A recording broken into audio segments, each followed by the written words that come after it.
વિસાવદરના ધારાસભ્ય ગોપાલ ઇટાલિયા, જૂનાગઢ, માણાવદર, સાવજ dairy, માણાવદરના riverfront, આ બધું છેલ્લા કેટલાય દિવસોથી ચર્ચામાં છે.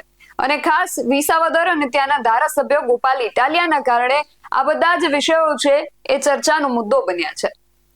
સાવજ ડેરી ઉપર ગોપાલ ઇટાલિયાએ આક્ષેપ કર્યા હતા. સાવજ ડેરીના જે ચેરમેન છે દિનેશ ખટારિયા પર પણ આક્ષેપ કર્યા હતા. તો દિનેશ ખટારિયાએ ગોપાલ ઇટાલિયાના આ તમામ આક્ષેપને ફગાવીને વળતો જવાબ પણ આપ્યો હતો અને દિનેશ ખટારિયાએ પણ ગોપાલ ઇટાલિયામાંથી અમુક આક્ષેપો કર્યા હતા અને આ બંને સામસામે આક્ષેપ પ્રત્યાક્ષેપ કરી રહ્યા છે. એવામાં સાવજ ડેરીના ચેરમેન ઉપર એક યુવકે આક્ષેપ કર્યો છે અને આ આક્ષેપ માર્યાનો આક્ષેપ છે. શું છે સમગ્ર વિગત જાણીએ આ અહેવાલમાં. જય હિન્દ, BSI TV ન્યૂઝ પર આપની સાથે હું છું નિધિ ગઢવી. સાવજ ડેરીના ચેરમેન દિનેશ ખટારિયા ઉપર આપણે ગત દિવસોમાં જોયું કે ગોપાલ ઇટાલિયાએ અમુક આક્ષેપો કર્યા હતા.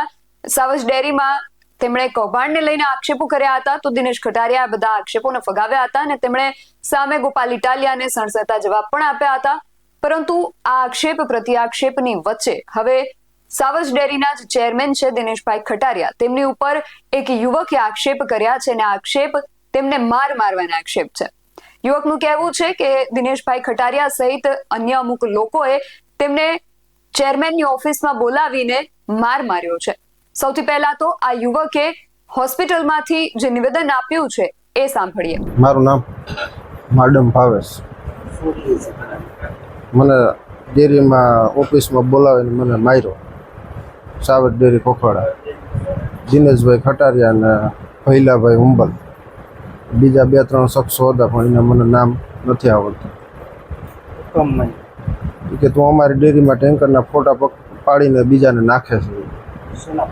ટેન્કરના જે દૂધ આવતું હોય ને બહારથી એ બધા દૂધના ટેન્કરના ફોટા પાડીને કે ત્યાં નાખેલા છે. મેં કીધું કે મેં કોઈને નથી નાખ્યા. પછી મને માર્યો. કેવી રીતે માર્યો છે? પાટા ને ઢીકા ને પાઇપો મારતા હતા બે જણા. પછી શું થયું? મેં કીધું કે ભાઈ મને મારો માં તમે, મેં કંઈ નથી કર્યું. છતાંય મને માર્યો એને. પછી મારો વિડીયો ઉતાર્યો મેં ડેરીમાં. મારવામાં દિનેશભાઈ ચેરમેન અને ભૈલાભાઈ હુંબલ ગાદોઈના છે. બનાવ બન્યો 5 વાગે, 4:30-5 વાગે. પછી શું થયું? પછી અહીંયા હું ઘરે વહી ગયો. પછી અમારા ગામના સરપંચને કીધું મેં. પછી મને કીધું કે તો આપણે સરકારી હોસ્પિટલમાં બતાવી આવ્યું. સરપંચ લઈને આવ્યા અમારા ગામના ભકાભાઈ નંદાણી. હવે તમારી માંગણી શું છે? માંગણી કંઈ નથી. આવી રીતે ડ્રાઈવર ઉપર હાથ ઉઠાવીને મારી લેવું કે સારું તો નથી ને. અમારે સાહેબ મારી પરિસ્થિતિ નબળી છે એટલે હું ટેન્કર હકાવું ને તો મારી ઉપર આવું કર્યું. મને માર્યો. CCTV કેમેરામાં કે તું જ આવે છે કે આ વિડીયા ત્યાં જ ફોટા ત્યાં જ મોકલ્યા. મેં મારો મોબાઈલ આખો અહીં ચેક કરી લીધો, બધું જોઈ લીધું. મારા મોબાઈલમાં કંઈ નહોતું. શું હોય છે ટેન્કરમાં? ટેન્કરમાં દૂધ ભરાઈને આવે બહારથી, ડુપ્લિકેટ દૂધ.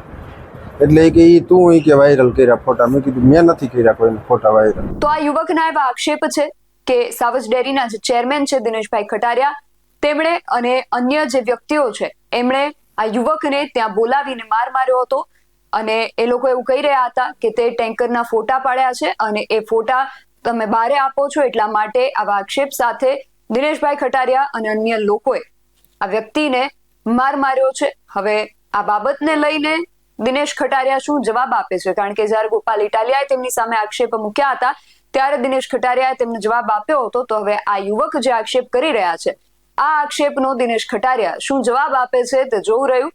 આ વિષયને લઈને તમારું શું માનવું છે અમને કમેન્ટ કરીને ચોક્કસથી જણાવજો. આવા જ વધુ અહેવાલો સાથે મળતા રહીશું. તમે મારી YouTube ચેનલને સબસ્ક્રાઇબ કરવાનું અને અમને Facebook અને Instagram પર ફોલો કરવાનું ભૂલશો નહીં.